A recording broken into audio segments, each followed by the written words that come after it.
नमस्कार साथियों, स्वागत है आप सभी का कैरियर इंडिया एजुकेशन में।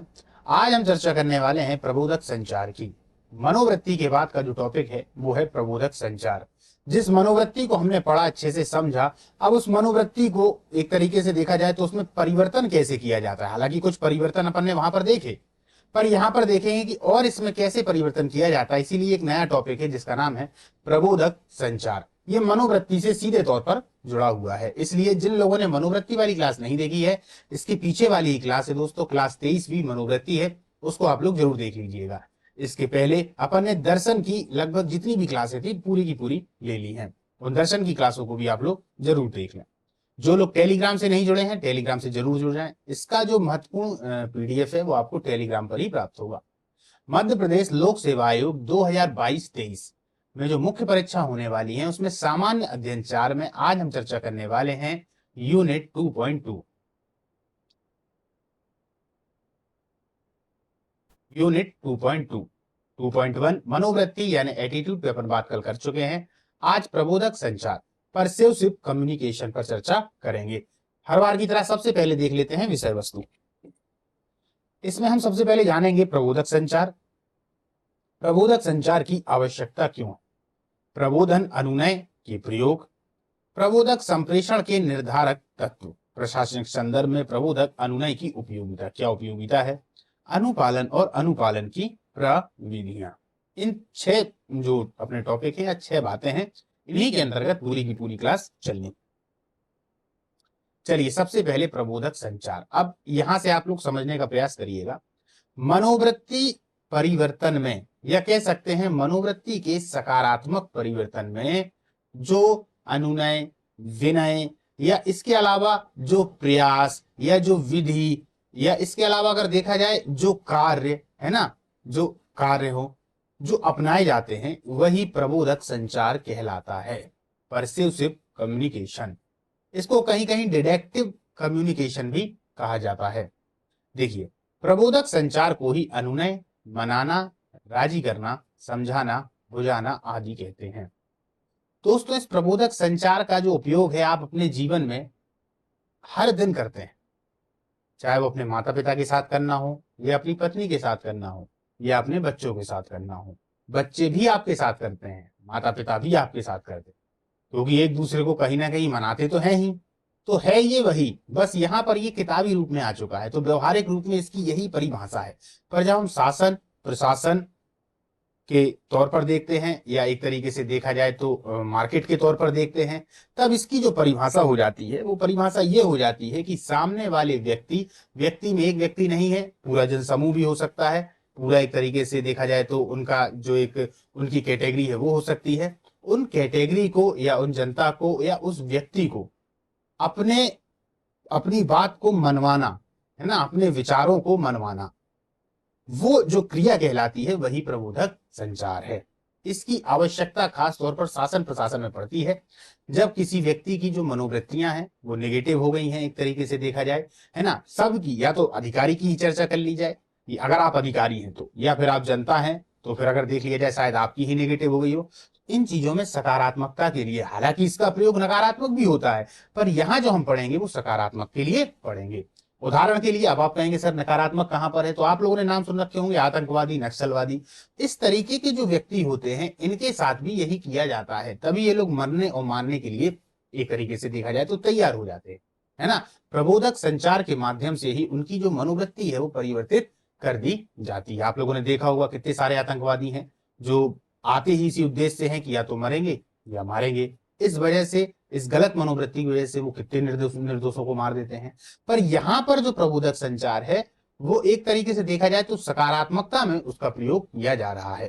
ठीक है, चलिए अब अपन समझते हैं इसको, एक एक इसकी जो परतें हैं वो खोलते हैं। ठीक है, प्रबोधक का आशय एक ऐसी प्रक्रिया से है, समझिएगा, जिसमें दूसरों के विचारों, भावनाओं, अभिवृत्तियों एवं कार्य प्रणाली, अभिवृत्तियों, भावनाओं, कार्य प्रणाली, कार्य करने की जो उसकी एक तरीके से कार्य करने की जो उसकी जो आदत है ना, कार्य प्रणाली, सॉरी तरीका है, को सुधारों एवं संदेशों के माध्यम से परिवर्तित कर उन्हें कुछ विशेष मूल्यों, विश्वासों एवं अभिवृत्ति को स्वीकारने या कुछ करने या ना करने की धारणा मनोवृत्ति परिवर्तन का प्रयास किया जाता है।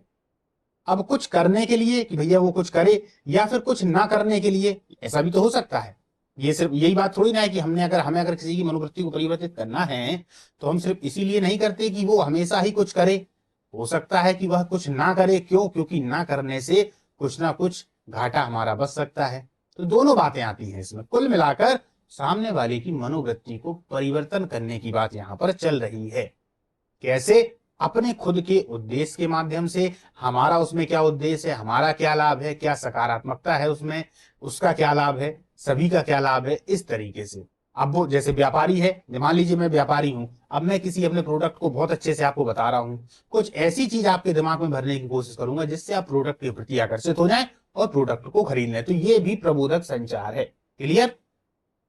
इसके माध्यम से लोगों की नकारात्मक प्रवृत्ति को सकारात्मक प्रवृत्ति में बदला जाता है। नकारात्मक प्रवृत्ति को कैसे बदलते हैं? सकारात्मक प्रवृत्ति में।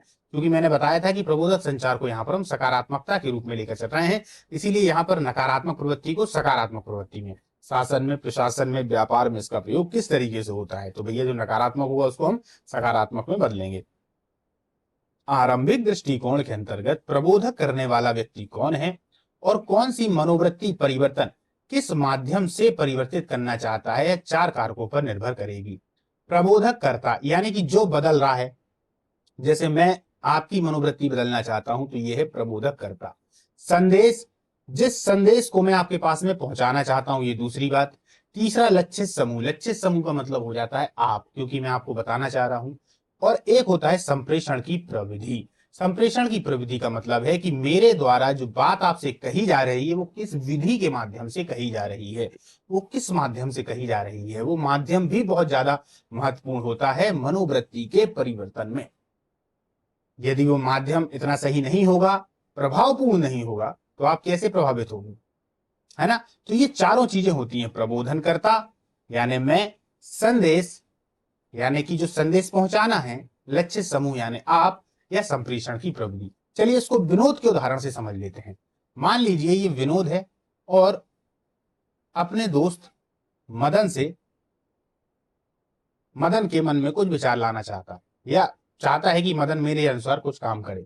तो ये हो गया विनोद। अब तो विनोद हो गया क्या? प्रबोधक करता। ये प्रबोधक करता। और ये जो मदन है ये क्या हो गया? एक तरीके से लक्षित समूह। लक्षित समूह। अब ये अपना विचार इसको देना चाहता है ना, ताकि मेरे अनुसार फिर ये काम करे। तो वो जो विचार है वो हो गया संदेश, और जो ये संदेश पहुंचाने की विधि है वो हो गई संप्रेषण की विधि। क्लियर हो गया? अब यहां से आपको ये 4 चीजें समझ में आई। चलिए अब आगे चलते हैं।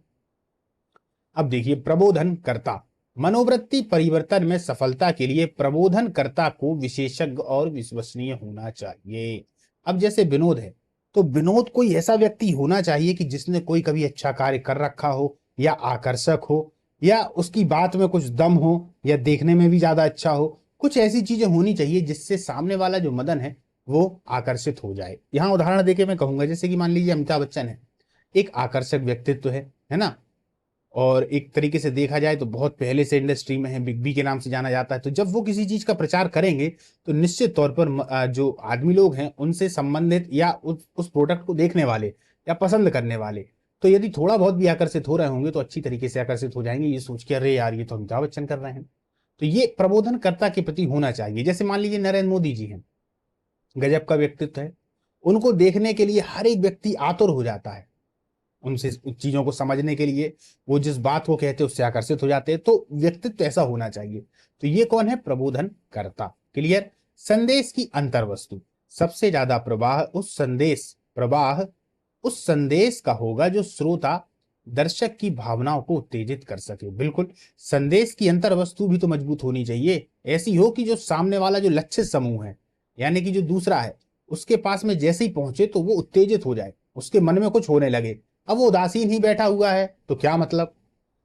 तो आपका लक्ष्य ही पूरा नहीं होगा, कोई मनोवृत्ति में परिवर्तन नहीं हो पाएगा। मनोवृत्ति परिवर्तन नहीं हो पाएगा तो आपका कार्य नहीं हो पाएगा। तो ऐसा होना चाहिए जिससे सामने वाला उत्तेजित हो जाए। यदि श्रोता यानी सुनने वाला यानी लक्षित समूह या दर्शक कि मन में डर पैदा कर दिया जाए परंतु इसके साथ उसका समाधान भी बताया जाए तो इसका सकारात्मक प्रभाव पड़ता है। जैसे डर के आगे जीत है, आपने ये सुन रखा होगा, माउंटेन द ड्यू, डर के आगे जीत है। ये प्रचार जितने भी हैं दोस्तों, जितने भी एडवर्टाइजमेंट हैं, वो जानबूझकर इसी तरीके से बनाए जाते हैं। आप लोगों ने देखा होगा अक्सर जो शरीर से संबंधित होंगे उनमें वो डॉक्टर का उपयोग करते हैं। डॉक्टर में भी खास तौर पर लड़कियों को रखेंगे, लड़कियां नहीं होंगी तो ऐसे आदमियों को रखेंगे जो डॉक्टर की उम्र जैसे भी दिखते हों और उनका पहनावा तो उन्हीं के जैसे रहता ही है, ताकि व्यक्ति उनको देखकर अपने मन में एक छवि बना लें। तो ये होता है एक तरीके से। और यहां पर उन्होंने क्या डर पैदा करके, जैसे कि मान लीजिए आपको एक तरीके से देखा जाए तो कोलगेट करना है, या कोलगेट जैसे मान लीजिए किसी भी टूथपेस्ट का कोई प्रचार करने के लिए आया तो पहले ही बता देगा कि भैया इसमें नमक मिला है। क्यों? क्योंकि नमक ज्यादा जरूरी है दांतों के लिए, आयोडीन बहुत ज्यादा जरूरी है। इस तरीके की कुछ बातें बता देगा तो पहले वो भय को पैदा करेगा, आपके मन में भय आएगा, आप देखेंगे, फिर उसके बाद उससे आकर्षित हो जाएंगे। तो जो संदेश की अंतर वस्तु है वो भी महत्वपूर्ण होनी चाहिए कि मैं जो पहुंचा रहा हूं वो कितनी महत्वपूर्ण है, कहां तक प्रभावित करेगी, है ना। तो ये दूसरी चीज। लक्ष्य श्रोता समूह, प्रबोधक की सफलता श्रोता के आत्मविश्वास की प्रकृति पर ही निर्भर करती है। यदि श्रोता आक्रामक है तो संप्रेषण का प्रभाव कम होगा, परंतु यदि वह विनम्र है तो उससे उस पर प्रभाव अधिक होगा। अब देखिए, मान लीजिए कोई ऐसा व्यक्ति है या जो प्रबोधन करता है, मान लीजिए जैसे विनोद है। अब विनोद बहुत कोशिश कर रहा है कि मैं मदन को बहुत अच्छे से समझा दूं किसी भी कार्य के लिए, पर मदन उसकी बात को सुनने को तैयार नहीं, समझने को तैयार नहीं। क्यों? क्योंकि मदन एक आक्रामक आदमी है। आक्रामक का मतलब होता है किसी भी बात को बहुत जल्दी से मान नहीं लेना। वहीं एक दूसरा व्यक्ति है, जो दूसरा व्यक्ति है वो है सुशील। अब सुशील के साथ क्या है, सुशील बहुत ही विनम्र है। तो ये जो विनम्र व्यक्ति है ये आराम से बात को मान लेगा, लेकिन ये जो मदन है, ये आक्रामक व्यक्ति है, ये बिल्कुल भी विनोद की बात को मानेगा नहीं, या मानेगा तो बहुत कम हद तक। कुल मिलाकर उससे उतना प्रभावित नहीं होगा जितना प्रभावित एक तरीके से सुशील हो जाएगा। तो जो लक्ष्य श्रोता समूह है उसका आक्रामक की जगह विनम्र होना भी बहुत जरूरी होता है। अब इसको हमने ये तो उदाहरण से समझ लिया, इसको हमें और भी उससे समझते हैं। जैसे कि मान लीजिए कभी कभार मार्केट जाते हैं, आप भी किसी सामान को परचेस कर रहे हैं, मान लीजिए यहाँ पर आप हैं, यहाँ कोई और है। अब ये दोनों अपने अपने सामान को ले रहे हैं, दोनों को एक ही सामान लेना है। अब सामने वाले दुकानदार ने वो सामान भी बताया, चूंकि आप विनम्र हैं, है ना, आप विनम्र हैं, आपको वो सामान लेना भी है, आपने वो सामान ले लिया, ठीक है। जितनी कीमत बताई, उसने 100 रुपए बताया, आपने बोल दिया भैया दे दो। अब चूंकि आपने 100 में ले लिया, अब ये आदमी कुछ भी हो जाए इसको 100 से कम में तो देगा नहीं, और ये व्यक्ति लगा है बार बार बात करने के लिए कि नहीं मुझे तो 80 में चाहिए, 80 में चाहिए, और ये कोशिश भी कर रहा है कि जाके चले भी जाए। हालांकि ये 80 में दे देगा तो इसका कुछ घाटा नहीं है, तो ये दे भी सकता है, लेकिन चूंकि आप खड़े हैं तो भाव इसके भी बढ़ गए हैं, तो आप तो यहां से लेकर चलेगा, लेकिन ये आक्रामक व्यक्ति मानने को तैयार नहीं। तो इसलिए मन का विनम्र होना भी इसके लिए बहुत ज्यादा जरूरी है। तो चारों चीजें हो गई, सॉरी 3 चीजें हुई। संप्रेषण की प्रविधि, अब वो मेथड, इन मेथडों को पढ़ना है। देखिए, सामूहिक संचार की तुलना में व्यक्तिगत संवाद का प्रभाव अधिक होता है, ये बिल्कुल सही है। जब हम किसी से कोई बात कहते हैं तो जब वो सामूहिक रूप से कहते हैं तो उसका जो प्रभाव है वो कम पड़ेगा, जितना व्यक्तिगत रूप से कहते हैं तो पड़ता है। मान लीजिए ये विनोद है। अब विनोद एक सभा में गया जहां पर मोदी जी खड़े होकर बात कर रहे हैं, ठीक है। अब मोदी जी यहां पर हैं, यहां से खड़े होकर बात कर रहे हैं। अब विनोद भी इन्हीं में से है, ये सब आदमी है, इन्हीं में से एक विनोद है। अब विनोद यहां से पूरी बातें सुन रहा है, पर ये जो मोदी जी हैं, अब इन्होंने कुछ बात कही तो ये बात सभी तक पहुंची, पर यदि विनोद से वो व्यक्तिगत रूप से कह दें किसी भी बात के लिए तो विनोद तुरंत मान जाएगा, पर उन्होंने सामने से कही तो शायद वो इतने अच्छे से नहीं मान पाए। तो यही बताना चाह रहे हैं कि जो व्यक्तिगत संवाद का प्रभाव है वो अधिक होता है सामने सामने से बात।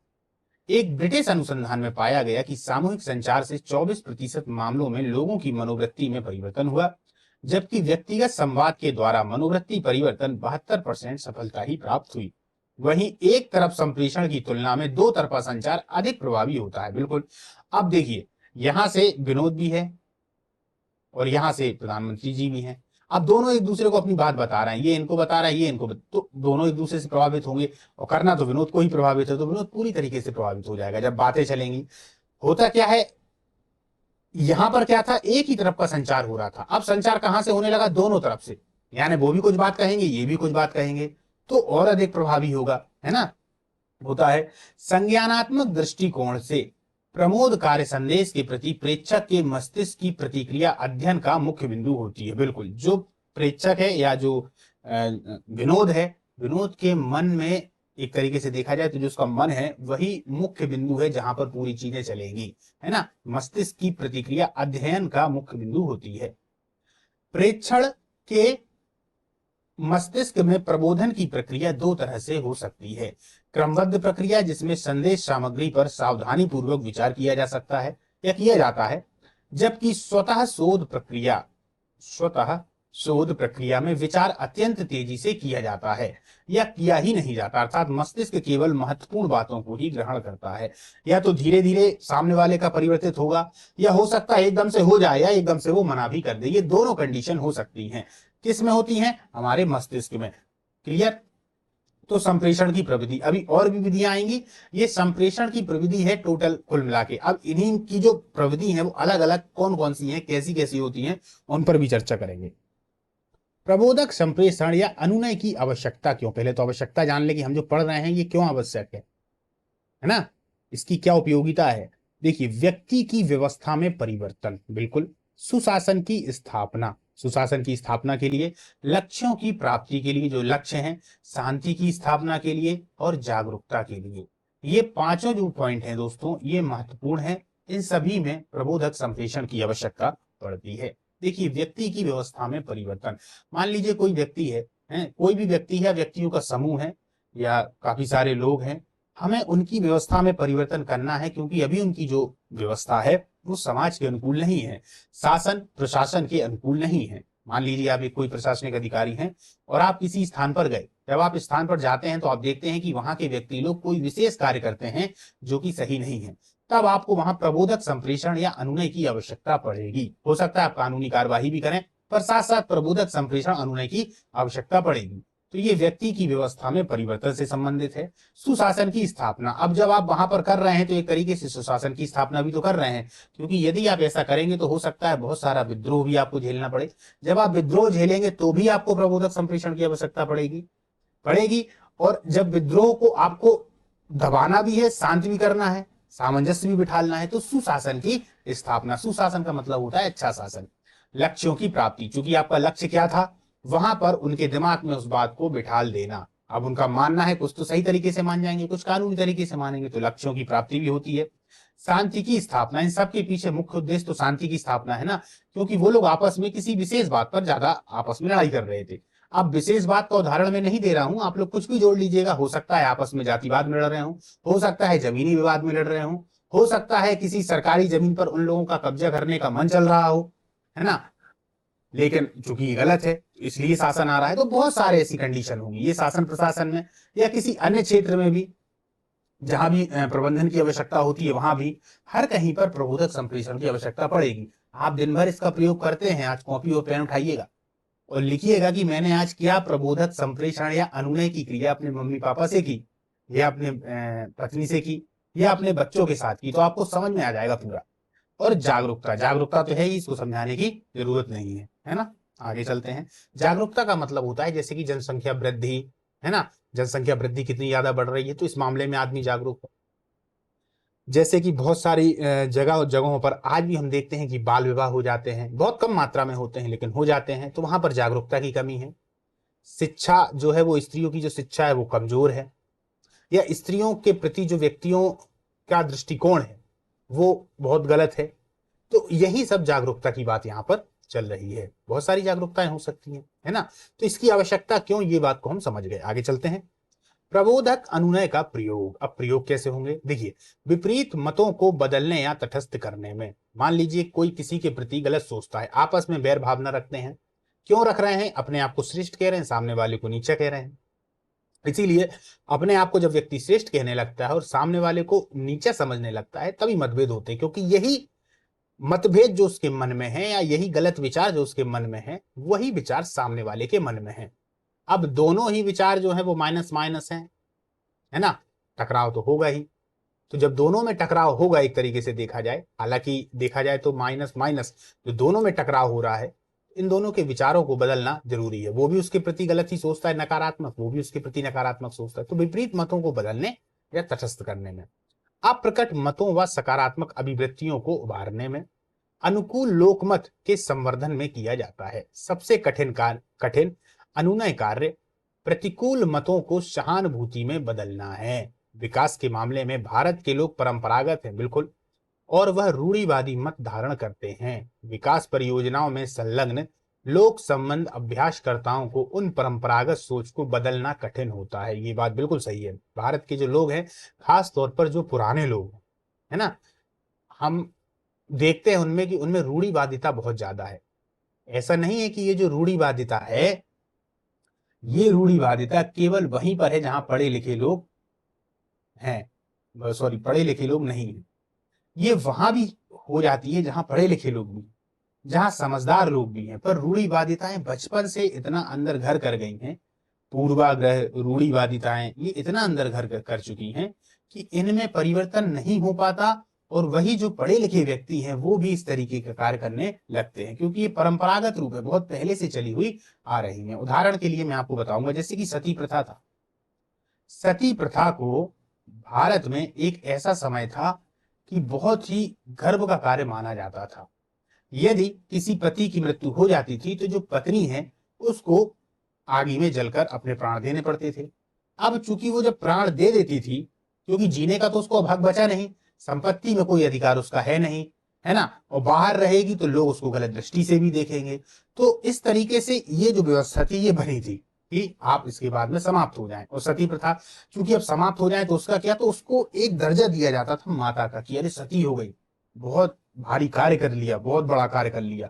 तो ये आदमियों के मन में धार्मिक रूप से इतना ज्यादा बस गया था कि जब अंग्रेज आए और अंग्रेजों ने इसका विरोध किया, भारत के ही बहुत सारे बुद्धिजीवियों ने जब इसका विरोध किया, तो उनको जो जनता है उन जो जनता थी उनका विरोध का सामना करना पड़ा, क्योंकि जनता कहती थी कि आप हमारे बीच में नहीं आएंगे, हमारा धार्मिक मामला है और हमारी भावनाओं से सीधे तौर पर जुड़ा हुआ है, यदि आप बीच में आएंगे तो हो सकता है हम आपको मार भी डालें। इस तरीके से होता था। तो सती प्रथा हो गई, ये जो पुरानी प्रथाएं थी ये बहुत अंदर तक मनुष्य के मन में घर कर गई थी। तो यही है इस वाले जो पॉइंट को आप समझना कि बदलना कठिन होता है। इसलिए विकास संदेशों को कुछ इस प्रकार डिजाइन किया जाना चाहिए कि वह किसी विषय के बारे में लोगों के आम स्वभाव के संगत हो। अनुनय का सबसे आसान तरीका है संचार, जो कि सेवाओं व कार्यों के द्वारा प्रचारित किया जाता है। प्रबोधक संप्रेषण के निर्धारक तत्व, देखिए, प्रबोधनकर्ता विश्वसनीय और आवश्यक है। संदेश की प्रगति प्रभावी संदेश होना चाहिए, जो उसकी प्रकृति है। माध्यम दृश्य और श्रव्य इत्यादि, दृश्य भी हो सकता है, श्रव्य भी हो सकता है। दृश्य यानी देखने वाला, श्रव्य यानी सुनने वाला। लक्ष्य समूह, जैसे श्रोता या संदेश प्राप्तकर्ता की प्रकृति। संप्रेषण परिवेश, परिवेश की भूमिका, मनोवृत्ति में परिवर्तन। प्रशासनिक संदर्भ में प्रबोधक अनुनय की उपयोगिता, थोड़ा प्रशासनिक संदर्भ में देखें।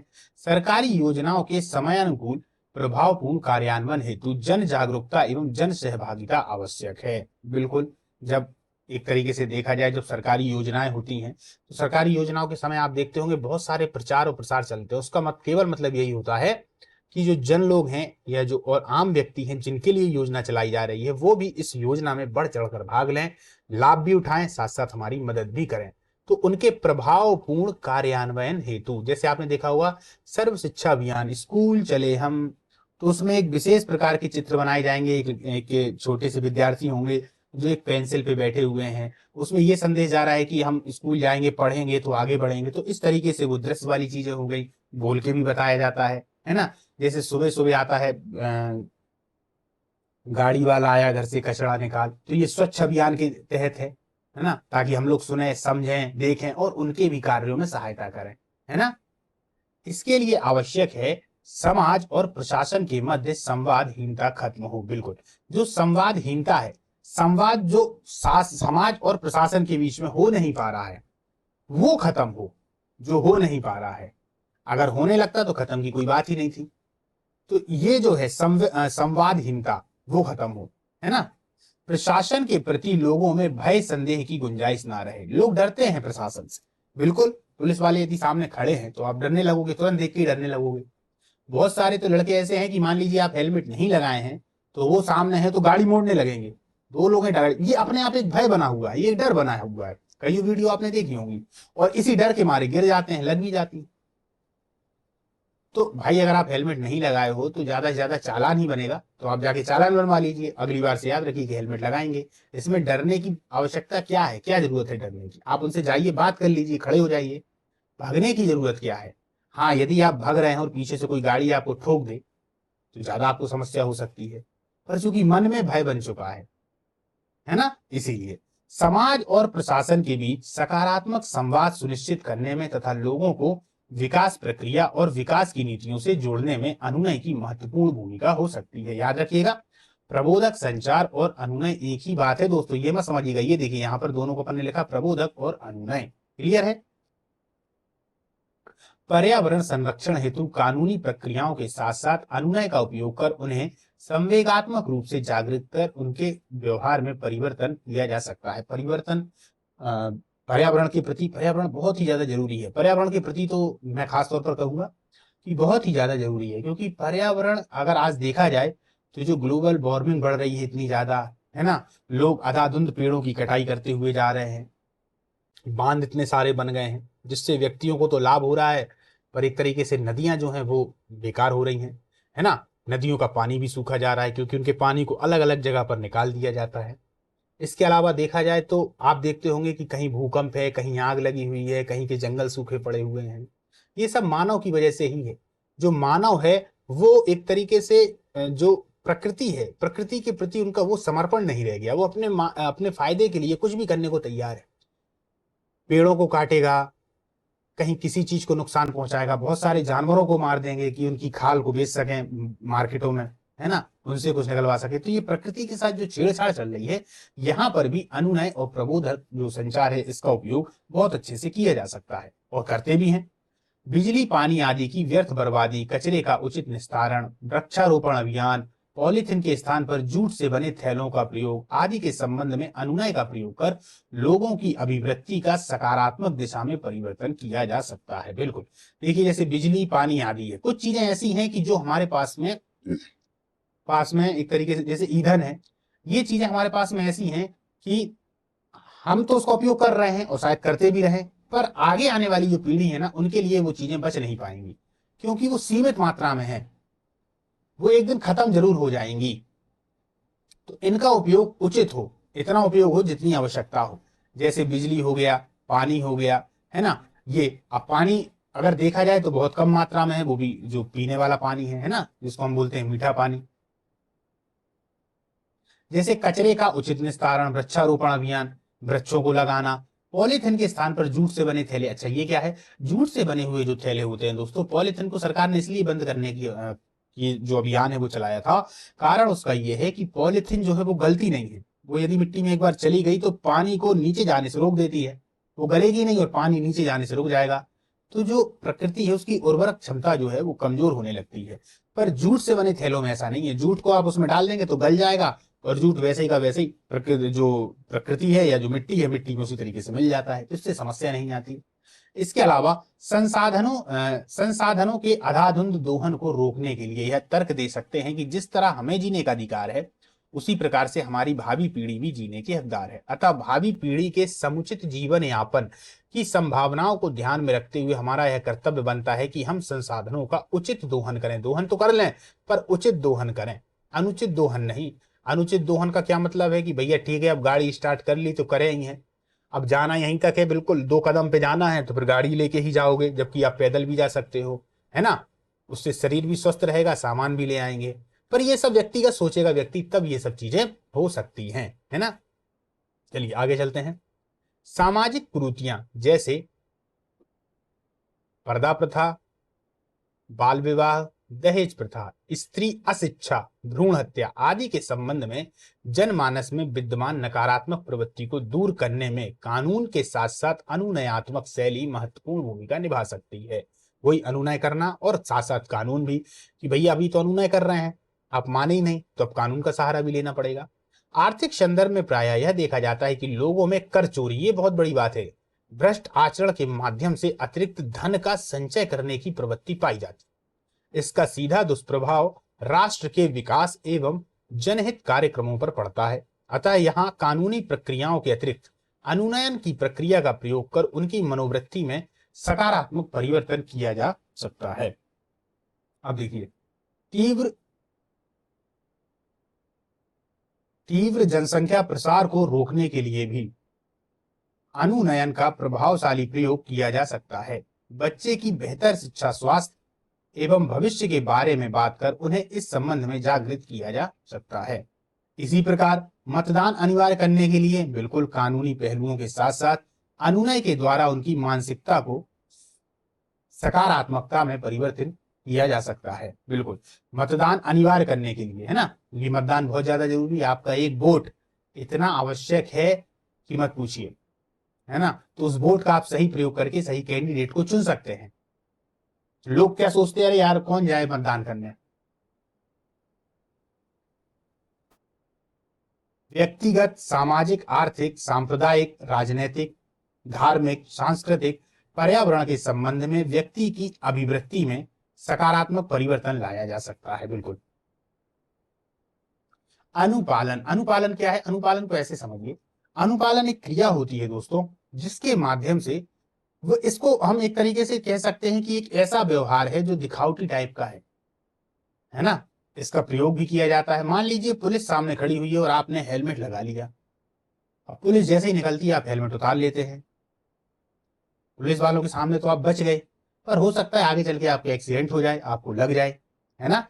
पर आपने जो वहां पर हेलमेट उतार लिया, ये होता है अनुपालन, कि आपने पुलिस को देख के तो पालन कर लिया, पर जैसे ही आप आगे गए तो आपने उसको हटा दिया, क्योंकि आपके अंदर की बात थी, आपको नहीं लगाना, आपने नहीं लगाया, पर आप संग एक्सीडेंट हो गया तो आपको एक सबक भी मिल गया। पर एक्सीडेंट तो बाद में हुआ, पर पहले आपने निकाल लिया, तो इसी को कहते हैं अनुपालन। अब देखिए, अनुपालन को कृत्रिम दिखावटी व्यवहार कहा जाता है, क्योंकि अनुपालन की दशा में कोई व्यक्ति संप्रेषण के निर्देशों के अनुरोध व्यवहार में परिवर्तन कर सकता है, किंतु जब निर्देश दिए हैं तो व्यवहार में परिवर्तन कर लेगा, किंतु वह आंतरिक स्तर पर असहमत भी हो सकता है। जैसे कहा जाता है कि भैया यहां सार्वजनिक संपत्ति को नुकसान पहुंचाना गलत है, या सार्वजनिक संपत्ति को नुकसान ना पहुंचाएं, ये आपकी अपनी स्वतः संपत्ति है, ऐसा लिखा हुआ है, सरकारी संपत्ति है, उसको नुकसान ना पहुंचाएं। अब किसी ने देखा कि कोई देख नहीं रहा है, चुपचाप से पत्थर उठा के मार दिया, है ना, तो उसने वहां पे गलत कर दिया। तो यही है। अब जब उसने देखा कि वहां पर कुछ शासन या प्रशासन या पुलिस वाले खड़े थे, तब तो उसने कुछ नहीं किया, लेकिन बाद में इस तरीके से कर दिया। तो यही है अनुपालन, कृत्रिम या दिखावटी व्यवहार। उदाहरण यहां पर देखिए, पुलिस को देखकर मास्क लगा लेना अनुपालन की कुछ विधियां इस प्रकार हैं, जैसे फुट इन द डोर तकनीक, इन द फेस तकनीक, लो बॉल तकनीक और आज्ञाकारिता। अब देखते हैं फुट इन द डोर तकनीक। जब किसी व्यक्ति के द्वारा अपनी बात मनवाने हेतु निचले स्तर से प्रयास किए जाते हैं, ऐसा छोटी मांगों से प्रारंभ किया जाता है, यह अनुपालन प्राप्त करने का सरल तरीका है। देखिए इस तर्क, इसको अपन उदाहरण समझेंगे। इसमें लक्षित व्यक्ति को सरल एवं छोटे निवेदन, फिर बड़े एवं जटिल निवेदन का अनुरोध किया जाता है। तर्क, जो छोटे सरल निवेदन को मान लेगा वह फिर जटिल निवेदन को भी स्वीकार कर लेगा। ये जो प्रक्रिया है, ये छोटे से बड़े की ओर जाती है। इस तरीके से यदि उसने छोटा सी बात को मान ली तो वो बड़े को भी मान लेगा, ये इस पर आधारित है। उदाहरण के लिए, जैसे कि मान लीजिए विनोद को मदन से कुछ काम है। अब विनोद ने फुट इन द डोर तकनीक का उपयोग किया, विनोद को मदन से कुछ काम है, तो विनोद ने सबसे पहले मदन से कहा, एक तरीके से आए उसके पास में और उससे बोला कि भैया यार हम लोग गणेश जी वगैरह बिठालते हैं यहाँ पे, और आप क्या इस समिति के सदस्य बनना चाहेंगे? और बढ़िया बन जाइए, आइएगा, सब कुछ बढ़िया, कोई दिक्कत नहीं है। तो अब समिति का सदस्य बनने के लिए विनोद ने कागज पे साइन करवा लिए। भैया सभी के साइन हो रहे थे मोहल्ले में, तो इनके भी साइन करवा लिए गए। और अब क्या हुआ, तो साइन करवा लिए। जब साइन इन्होंने करवा लिए तो अब दूसरी बार, पहली बार ऐसा हो गया, अब दूसरी बार में जब यही मदन इनके पास में आया और उन्होंने कहा कि भैया अब गणेश जी को बिठाने के लिए चंदा किया जा रहा है, तो अब चूंकि ये सदस्य बन तो चुके ही है, तो जब चंदा किया जा रहा है तो दूसरी बार में संभावना ये ज्यादा बढ़ जाती है कि तो ये जो मदन है ये विनोद के लिए जो चंदे के पैसे हैं वो दे देगा, पैसे दे देगा। इसको कहते हैं फुट इन द डोर तकनीक, है ना। वो आप लोगों ने सुना होगा कि उंगली पकड़कर कौचा पकड़ लेना, ये वही कंडीशन है। हिंदी का जो मुहावरा है उंगली पकड़कर खोंचा पकड़ लेना, ये वही है फुट इन द डोर तकनीक। तो पहले आपसे बात कर ली, पहले आपको उसके लिए थोड़ा राजी कर लिया, बाद में फिर राजी कर लिया, तो ये फुट इन द डोर तकनीक। अब आगे देखते हैं इन द फेस तकनीक। भैया ये क्या है? इसको कहते हैं कि पहले बड़ी बातें दे दी और उसके बाद में छोटी बात को करवा लिया। ये कैसे होता है? मान लो ये विनोद है, अब विनोद को मदन से कोई कार्य है, ठीक है, तो विनोद ने मदन से क्या कहा, मदन और विनोद बहुत अच्छे दोस्त हैं, तो विनोद ने मदन से कहा कि भाई आज मार्केट जाओ, और मार्केट जाने के बाद में वहां से फूल ले आना, मंदिर पे जाके फूल चढ़ा देना, और मंदिर से प्रसाद भी ले आना, और प्रसाद को यहां बांटना भी है। अब ये जो मदन है ये तो बड़बड़ा गया। मदन ने कहा यार इतने सारे काम, ये चार चार काम दे दिए, जाना है पहले ये देखिए ऐसे, अब चार काम दे दिए, कौन कौन से? भैया पहले तो मंदिर जाओ, अब मंदिर जाने के बाद में फूल लाओ, मंदिर में चढ़ाओ, वहां से प्रसाद लाओ, और उसके बाद में यहाँ पे प्रसाद को बांटो भी, प्रसाद को बांटो भी। अब चार काम दे दिए, पहले दे दिए। अब इसके बाद में विनोद कहता है अरे यार चल कोई बात नहीं भाई, खाली अकेले तू एक काम कर, फूल तो ले ही आएगा। क्या ले आएगा? फूल। फूल तो ले ही आएगा, तो फूल। अब मदन, इसके मन में क्या था, चार काम से तो बढ़िया एक काम है यार, एक ही कर लो, तो वो फूल को ले आएगा, फूल को ले आएगा, संभवतः फूल को वो साथ में ले आएगा। वो कहेगा चार काम नहीं तो एक काम तो कर ही देंगे, कोई दिक्कत नहीं, तो फूल को ले आएगा। जबकि उद्देश्य विनोद का क्या था? विनोद बहुत चालू आदमी है, विनोद का उद्देश्य सिर्फ अकेले फूल ही मंगवाना था, पर उसने इन द फेस तकनीक का उपयोग किया।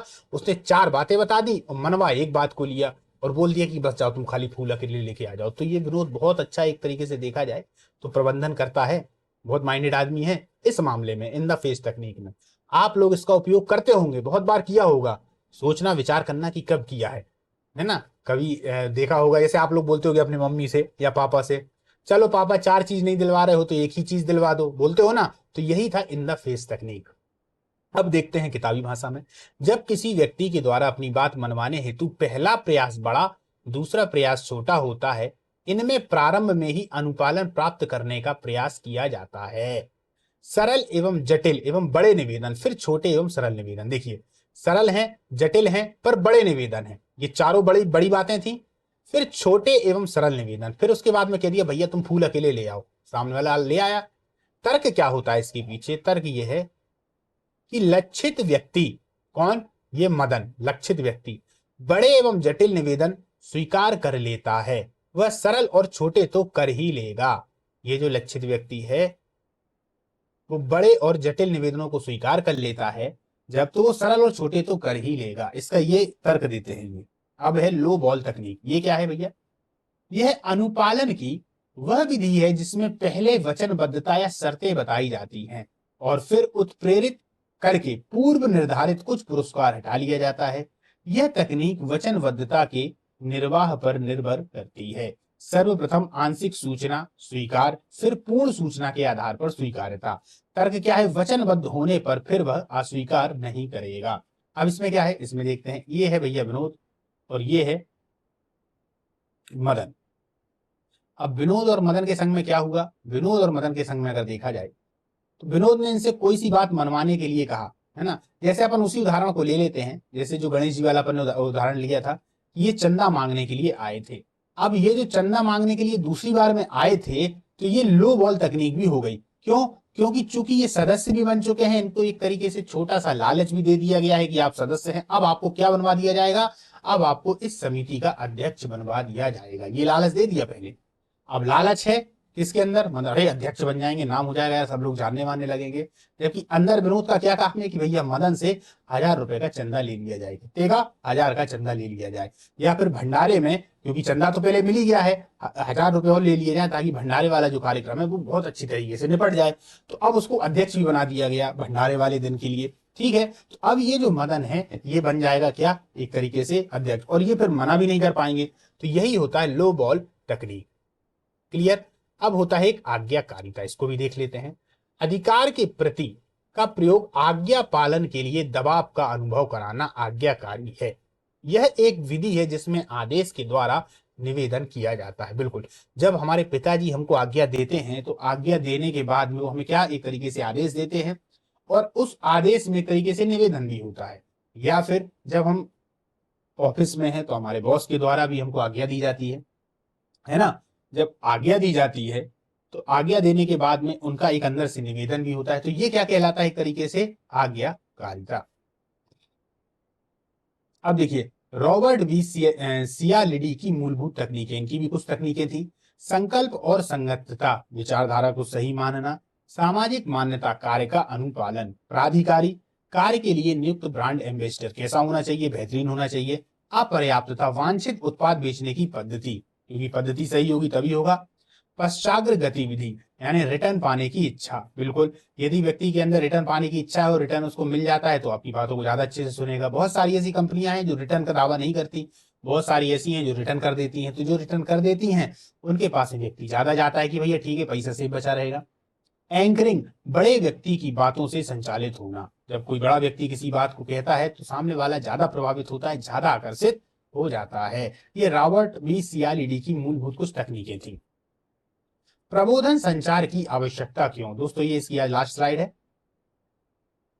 प्रतिकूल मतों में परिवर्तन हेतु, अनुकूल मनोवृत्ति के निर्माण हेतु, प्रतिकूल मतों में परिवर्तन, मन में अगर प्रतिकूल हैं, विपरीत हैं तो उनमें परिवर्तन के लिए, अनुकूल मनोवृत्ति के निर्माण के लिए, सुशासन की स्थापना के लिए, सामाजिक कुरीतियों से छुटकारा हेतु, समाज में बहुत सारी कुरीतियां हैं, अब कुरीतियां ही आने वाली हैं, जहां अब अपन जो अब आगे पढ़ेंगे वो होगा पूर्वाग्रह, रूढ़िवादिता, तो इसीलिए प्रबोधन संचार को पहले ही पढ़ा दिया कि ये तकनीकें हैं, इनके माध्यम से चीजें बदली जा सकती हैं। व्यक्तित्व के विकास के लिए, राज्य के विकास के लिए, राष्ट्र के विकास के लिए, विश्व कल्याण के लिए। हम विश्व कल्याण की बात तो हमेशा ही करते हैं, क्योंकि सनातनी परंपरा से आते हैं, इसलिए सनातनी परंपरा में विश्व कल्याण की बात हमेशा कही जाती है ना। तो विश्व कल्याण के लिए हम सिर्फ भारत तक ही सीमित नहीं होते, विश्व कल्याण की भी बात करते हैं। चलिए दोस्तों, तो आज की जो अपनी क्लास है इसको हम समाप्त करते हैं। अब जो हमारी अगली क्लास होगी उस पर हम मिलेंगे और अच्छे से चर्चा करेंगे। 2 टॉपिक हो गए आपके, एक मनोवृत्ति या अभिवृत्ति या एटीट्यूड, इसके बाद में प्रबोधन या प्रबोधक संचार, ये हो गया, ठीक है। चलिए मिलते हैं अगली क्लास में।